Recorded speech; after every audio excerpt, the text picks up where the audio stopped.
उत्तर प्रदेश के मेरठ का नीला ड्रम बेशक हर किसी को याद होगा, जिसमें पत्नी मुस्कान ने प्रेमी साहिल के साथ मिलकर पति सौरभ की हत्या कर उसकी लाश को उसी ड्रम में ठूस दिया था, जिसे सीमेंट से पूरी तरह पैक कर दिया था। बिल्कुल ऐसा ही तो नहीं, लेकिन काफी कुछ मिलता जुलता एक दिल दहला देने वाला मामला छत्तीसगढ़ की राजधानी रायपुर से सामने आया है। रायपुर की मल्टी स्टोरी बिल्डिंग इंद्रप्रस्थ से सटे इलाके में एक नया नवेला ट्रंक बरामद किया गया, जिसमें से उठती बदबू ने अपनी कहानी बयां की। उसे खोलने पर सीमेंट से पैक किया हुआ सूटकेस निकला, जिसके भीतर थी एक युवक की सड़ी हुई लाश। नमस्कार, मैं हूं भागीरथ साहू। एशियन न्यूज की खास पेशकश द क्राइम फाइल्स में हत्या की एक ऐसी वारदात की कहानी के साथ हम आपके सामने हाजिर हैं, जिसमें पति और पत्नी को एक युवक की हत्या के मामले में रायपुर पुलिस ने दिल्ली से गिरफ्तार किया है।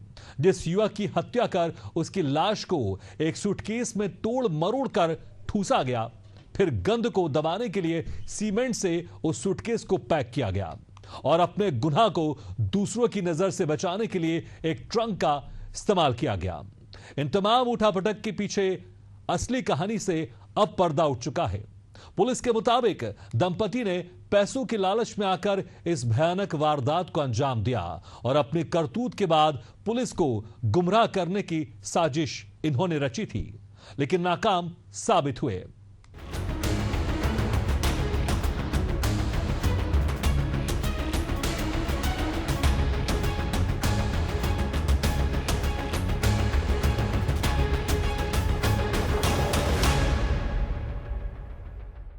रायपुर के इंद्रप्रस्थ इलाके में ट्रंक के भीतर सूटकेस में बंद लाश की गुत्थी को राजधानी पुलिस ने सुलझा लिया है।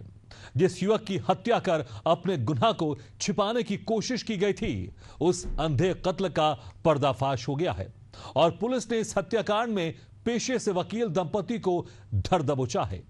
हत्या के पीछे की मूल वजह पूरी तरह साफ हो गई है। पुलिस के मुताबिक पैसों की लालच ने दंपति को इस कदर अंधा बना दिया कि उन्होंने अपने हाथ खून से रंग लिए। तो जिस शख्स को इस दंपति ने बेरहम मौत दी है, उसकी हकीकत किसी को भी हैरान कर देगी। देखिए हमारी खास रिपोर्ट। छत्तीसगढ़ की राजधानी रायपुर रोज की तरह सोमवार यानी 23 जून को अपने मिजाज पर था। दोपहर बाद रायपुर दुर्ग नेशनल हाईवे पर इंद्रप्रस्थ कॉलोनी फेज 2 के पास लोगों के जमावड़े के साथ पुलिस के आला अफसरों के दल बल के साथ बढ़ती अफरा तफरी, फिर फॉरेंसिक टीम की तेज होती गतिविधि किसी गुनाह को अंजाम तक पहुंचाए जाने के संकेत देने लगे थे। शाम होते होते बात छनकर सामने आती है कि झाड़ियों की ओट में एक नया ट्रंक बरामद किया गया, जिसके भीतर से एक सूटकेस निकलता है और फिर सामने आती है युवक की सड़ी हुई लाश। सूटकेस पर सीमेंट का प्लास्टर था। फॉरेंसिक एक्सपर्ट के अनुसार सीमेंट का मोटा प्लास्टर लाश को सड़ने पर दुर्गंध को बाहर नहीं आने देता, जिसका सबसे पहला प्रयोग यूपी के मेरठ में मुस्कान ने अपने पति सौरभ की हत्या के बाद किया था। उसकी लाश को एक नीले ड्रम में भरकर मुस्कान और साहिल ने सीमेंट से पूरी तरह प्लास्टर कर दिया। राजधानी में 23 जून को सामने आई सनसनीखेज वारदात। इंद्रप्रस्थ कॉलोनी फेज 2 के पास झाड़ियों में मिला नया ट्रंक। ट्रंक के भीतर था एक सूटकेस, जिस पर चढ़ा था सीमेंट का प्लास्टर। सूटकेस के भीतर तोड़ मड़ोड़ कर एक युवक की ठूसी गई थी लाश। लाश के सड़ने पर दुर्गंध को रोकने के लिए चढ़ाया गया था प्लास्टर। फॉरेंसिक एक्सपर्ट के मुताबिक सीमेंट के प्लास्टर से बाहर नहीं आती दुर्गंध। यूपी के मेरठ में मुस्कान ने किया था सबसे पहला प्रयोग। पति सौरभ को मारकर नीले ड्रम में ठूस कर किया था सीमेंट से प्लास्टर। रायपुर में हत्यारों ने मुस्कान मॉडल को अपनाकर गुनाह छिपाने की थी कोशिश। इंद्रप्रस्थ के पास लाश 23 जून को मिली, जो बुरी तरह से सड़ चुकी थी और दुर्गंध बाहर आने लगी थी। इसका सीधा पर्याय है कि हत्या की वारदात को पहले ही अंजाम दिया जा चुका था। इस मामले में पुलिस ने तत्परता दिखाई और लाश मिलने के तुरंत बाद ही सीसीटीवी कैमरे की मदद से पता लगाया कि हत्या के तार कहां से जुड़े हैं। सीसीटीवी कैमरे में सबसे पहले एक कार कैद हुई थी, जिसमें वही ट्रंक लदा हुआ था, जिसमें लाश बरामद की गई थी। इसके बाद आगे बढ़ी जांच में यह भी पता चला कि इस ट्रंक को कौन खरीद कर लाया था, जिसके बाद बढ़ी पुलिस की जांच में हत्या के प्राइम सस्पेक्ट का भी पता चल चुका है। पुलिस ने सीसीटीवी कैमरों की मदद से उस दुकान का भी पता लगा लिया है जहां से ट्रंक खरीदा गया। जिस ई रिक्शा में लोड कर उसे इंद्रप्रस्थ तक लाया गया, उसके बाद उस ट्रंक में लाश को भरकर किस तरह से बाहर निकाला गया। 23 जून को इंद्रप्रस्थ से सटे इलाके से बरामद हुआ ट्रक। सड़ी हुई लाश की दुर्गंध से परेशान लोगों ने पुलिस को दी सूचना। मौके पर पहुंची पुलिस ने ट्रंक खोला तो मिली युवक की लाश। बुरी तरह सड़ चुकी थी लाश, उठने लगी थी तेज दुर्गंध। हत्या की वारदात को पहले ही दिया जा चुका था अंजाम। दुर्गंध बढ़ने की वजह से झाड़ियों के पीछे ट्रंक को छिपाया गया। सीसीटीवी कैमरे में कैद हुई थी ट्रंक ले जाती एक कार। बरामद ट्रंक का तार सीधे इंद्रप्रस्थ कॉलोनी से जुड़ा। सीसीटीवी कैमरे से खुलती गई ट्रंक और वारदात की कहानी। ट्रंक खरीदने वाली जगह का भी खुलासा सीसीटीवी कैमरे ने किया। इंद्रप्रस्थ के फ्लैट से ट्रंक निकालने का भी फुटेज आया सामने। राजधानी के इंद्रप्रस्थ इलाके में सनसनीखेज हत्याकांड के सामने आने के बाद महज 24 घंटे के भीतर पुलिस ने वारदात के प्राइम सस्पेक्ट को धर दबोचा। सीसीटीवी कैमरे में खंगाल कर पुलिस ने उस फ्लैट को ढूंढ निकाला जहां से लाश को ठिकाने लगाने के लिए निकाला गया, लेकिन इस हत्याकांड में हुए खुलासे अधूरे थे। पुलिस ने जिस दंपत्ति को दिल्ली से गिरफ्तार किया है वे रायपुर के ही निवासी पेशे से वकील अंकित उपाध्याय और उसकी पत्नी शिवानी शर्मा ने इस वारदात को अंजाम दिया है। प्रथम दृष्टया यही सामने आया है, लेकिन वारदात के पीछे का मकसद का खुलासा होना बाकी है। इस वारदात को लेकर कई ऐसे सवाल थे जिसका जवाब सामने आना बाकी है। लाश का सड़े गले हाल में मिलना इस बात की गवाही है कि हत्या पहले हो चुकी थी। तो वहीं एक जानकारी और सामने आई है कि दंपत्ति ने उस फ्लैट को 19 जून को ही किराए पर लिया था। ऐसे में सवालों का उठना स्वाभाविक था। हत्या कब और कहां की गई थी? दूसरा सवाल, हत्या के पीछे असल मकसद क्या था? तीसरा सवाल, वारदात को अंजाम देने वाले कौन लोग हैं? चौथा सवाल, इंद्रप्रस्थ में फ्लैट किराए पर क्यों लिया गया? पांचवा सवाल, क्या वारदात के लिए ही फ्लैट का इस्तेमाल किया गया? छठा सवाल, जिसकी हत्या की गई उस तक कैसे पहुंचे हत्यारे? सातवां सवाल, कितने समय से परस्पर था मृतक और हत्यारों का संबंध? आठवां सवाल, वारदात को अंजाम देने किस हथियार का इस्तेमाल किया? नवां सवाल, वारदात को अंजाम देने के बाद क्या था इरादा? 10वां सवाल, वारदात के बाद दिल्ली क्यों गई थी दंपत्ति? 11वां सवाल, क्या प्रॉपर्टी हथियाने की साजिश में की गई थी हत्या? 12वां सवाल, मृतक की माली हालत थी खराब, फिर क्या थी लालच की वजह? राजधानी रायपुर के इंद्रप्रस्थ इलाके में ट्रक के भीतर मिली लाश को लेकर इस बात का खुलासा पुलिस ने कर दिया है कि मृतक किशोर पैकरा एक आदिवासी युवक था। राजधानी के हांडीपारा में उसका पुश्तैनी मकान है जो बुरी तरह जर्जर हालत में है। तो वहीं किशोर शारीरिक तौर पर अस्वस्थ था और अधिकांश समय वह अपने उसी पुश्तैनी मकान में ही बिताता था। मामले में इस बात की जानकारी सामने आई है कि जिस दंपति को हत्या की आशंका के चलते हिरासत में लिया गया है, पेशे से वकील अंकित उपाध्याय किशोर की देखरेख कर रहा था।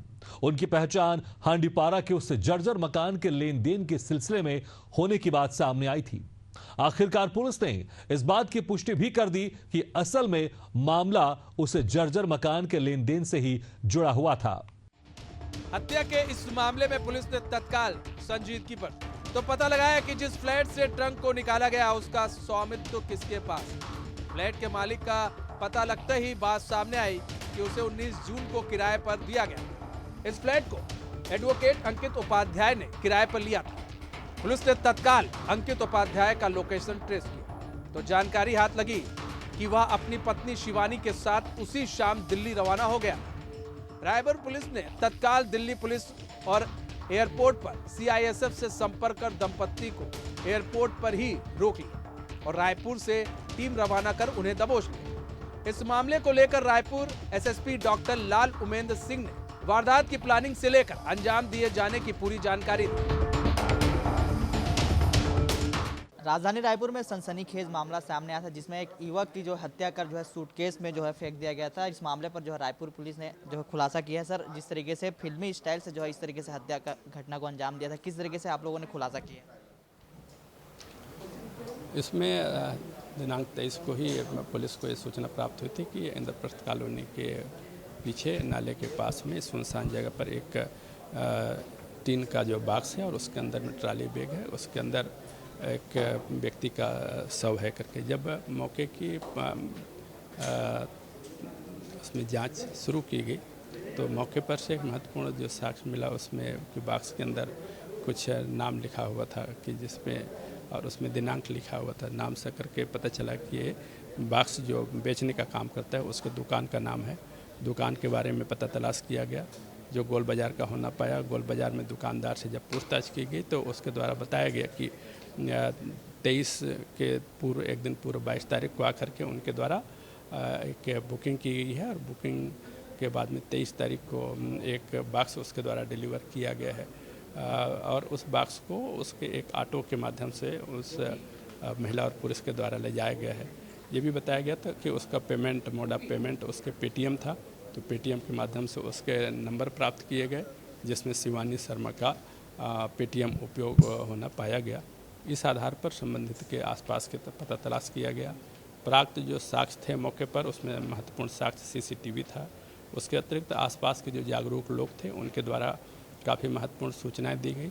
जो वहां से संदिग्ध हालत में पेटी को एक अल्टो कार में वहां से ले जाते देखा गया था, उसमें से बदबू आते देखा गया था। इन सभी साक्ष्यों को, कड़ियों को इकट्ठा किया गया और ये एक कंक्लूड किया गया कि अंकित उपाध्याय और उसकी पत्नी शिवानी इस पर कहीं न कहीं के द्वारा घटना का अंजाम दिया गया। इसमें 2 अन्य जो थे जो सीसीटीवी कैमरा में कैद थे तो उनके बारे में कुछ जानकारियां प्राप्त की गई और जब आरोपी जीरोइंग हो गया या फिर जानकारी इकट्ठी हो गई सबूत के तौर पर, तो उनके ऊपर केंद्रित करते हुए आरोपियों की गिरफ्तारी करने का प्रयास किया गया और अंततः यहाँ से दिल्ली फरार हो गए थे। उनको दिल्ली एयरपोर्ट से गिरफ्तार कर ला करके पूछताछ किए जा करके जब इस पर अपने द्वारा कबूल किया गया, अपना स्वीकार किए जाने के उपरांत में दोनों आरोपियों को गिरफ्तार किया गया। इस घटनाक्रम में 2 अन्य आरोपी जिनके द्वारा उस डेड बॉडी को फ्लैट से लेकर के मौके तक को ले जाने, ठिकाने लगाने में सहयोगी थे, उन दोनों को भी गिरफ्तार किया गया है। सर, इसमें किस तरीके से साजिश रचा गया, किसी भयानक तरीके से वारदात को अंजाम दिया था और क्या कुछ विवाद हुआ था जिस तरीके से ये घटना को अंजाम दिया? विवाद का मुख्य कारण ये था कि उसके द्वारा जो मृतक से जो पैसे लिए गए थे, जो लगभग 28 से 30 लाख रुपए थे, उसको मृतक के द्वारा बीच बीच में मांग किया जाता रहा है कि पैसे उसको वापस कर दे करके। साथ ही साथ जब मृतक बीमार हालत में था और वो खाने पीने के सामान मांगता था और कई दिनों तक अलग अलग खाने के सामान भी मांगता था, तो उससे उसको लगता था कि रोज दिन इसके द्वारा पैसे की मांग किया जाना, लोग उसके खाने की मांग किए जाना से प्रताड़ित महसूस करता था और तभी उसके द्वारा उस व्यक्ति को की हत्या किए जाने की योजना तैयार किया गया और उसको अंततः हत्या कर दी। सर, 4 आरोपी के बाद भी और भी आरोपी है क्या इस संलिप्तता में? अभी तक जो पूछताछ किए गया या फिर जो साक्ष्य एकत्र किए गए उसके अनुसार से 4 ही आरोपी हैं। अभी उससे पुलिस रिमांड लेकर के और पूछताछ किया जाएगा। आगे अगर और कोई की संलिप्तता पाई जाएगी तो गिरफ्तार की जाएगी। ये थे रायपुर एसएसपी डॉक्टर लालनुमन सिंह, जिन्होंने जो है पूरी घटना की जो वारदात हुआ तो उसका खुलासा किया। इस मामले पर 4 आरोपी को गिरफ्तार किया है और इस मामले पर जो है लगातार फिलहाल जो है रायपुर पुलिस जांच में जुटी हुई है और तो आरोपी तो नहीं है, तो कहीं ना कहीं जिस तरीके से जो फिल्मी स्टाइल से जो हत्या का वारदात को अंजाम दिया था, एक युवक को जो हत्या कर जो है सूटकेस में भर कर जो है फेंक दिया गया था, पूरा मामला डीडी नगर थाना इलाके का मामला था। आज रायपुर पुलिस इस मामले पर खुलासा किया है। कैमरामैन योगेश के साथ महेश कुमार साहू, एसएन न्यूज़ रायपुर। हत्याकांड के इस सनसनीखेज मामले में एक और बात जो सामने आई थी, उसके मुताबिक एडवोकेट अंकित उपाध्याय ने किशोर के उस हांडीपारा स्थित जर्जर मकान का सौदा कराया था।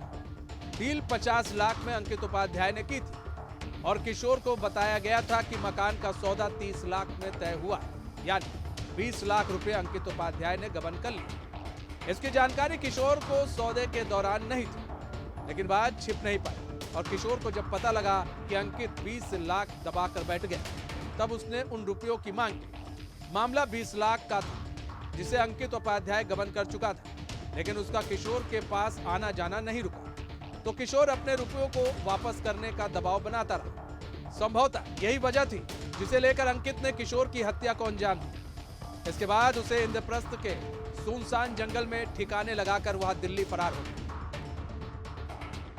राजधानी के हांडीपारा में है मृतक किशोर का पुश्तैनी मकान। कमजोर माली हालत की वजह से जर्जर हो चुका है घर। पुश्तैनी मकान बेचने के मामले में किशोर से हुई अंकित की पहचान। अंकित ने किशोर के मकान का 50 लाख में किया था सौदा। किशोर को मकान की कीमत के बदले दिए गए 30 लाख। किशोर को नहीं थी सौदे की असल कीमत की जानकारी। अंकित ने मकान के सौदे का 20 लाख कर दिया था गबन। किशोर को पता लगने पर उसने अपने रुपए लौटाने का बनाया दबाव। अंकित ने कुछ दिनों तक किया टाल मटोल, नहीं लौटाए रुपए।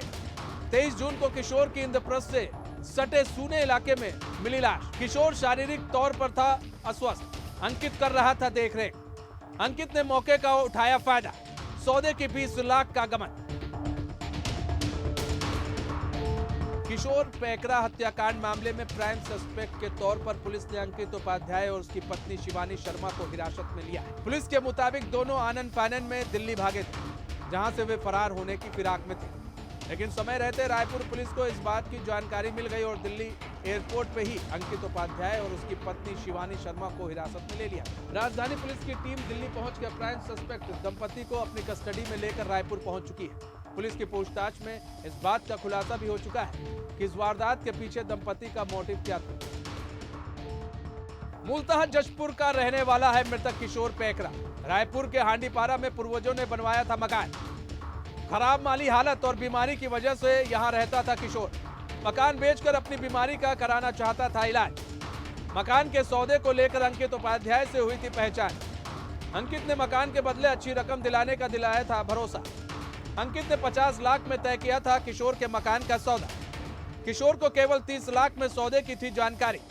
हत्या के बाद दिल्ली भाग निकले। काटने वाले थे फरारी। पुलिस को गुमराह करने के लिए ट्रंक को सुनसान जगह पर रखा। इंद्रप्रस्थ कॉलोनी के पीछे एक टिन के डब्बे में और अंदर में एक ब्रीफ केस के अंदर एक पुरुष का शव बरामद हुआ था। उस पूरे प्रकरण में पुलिस के द्वारा गुत्थी को सुलझा लिया गया है और इससे जुड़े हुए आरोपियों को गिरफ्तारी की गई है। थाना डीडी नगर क्षेत्रांतर्गत इंद्रप्रस्थ कॉलोनी उसका मुख्य घटना स्थल है, जो किराए के मकान में मकान नंबर 321। इसमें मृतक की धारदार हथियार एवं गला दबा करके हत्या किया जाना पाया गया है। इस पूरे घटना के पीछे जो मृतक था, जो आरोपी वकील दंपत्ति है, उनका एक क्लाइंट था और उस क्लाइंट से 30 लाख रुपए के लेन देन का मामला होना उजागर हुआ है।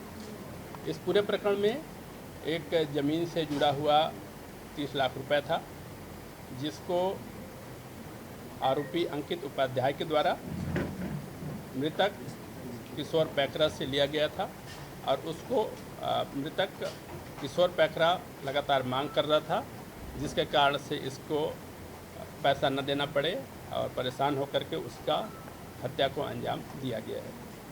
इस पूरे प्रकरण में आरोपी अंकित उपाध्याय, उसकी पत्नी शिवानी और उसके अन्य 2 साथी जो उसको हत्या के उपरांत शव को ठिकाने लगाने में सहयोग किए, इन चारों आरोपियों को गिरफ्तार किया गया है।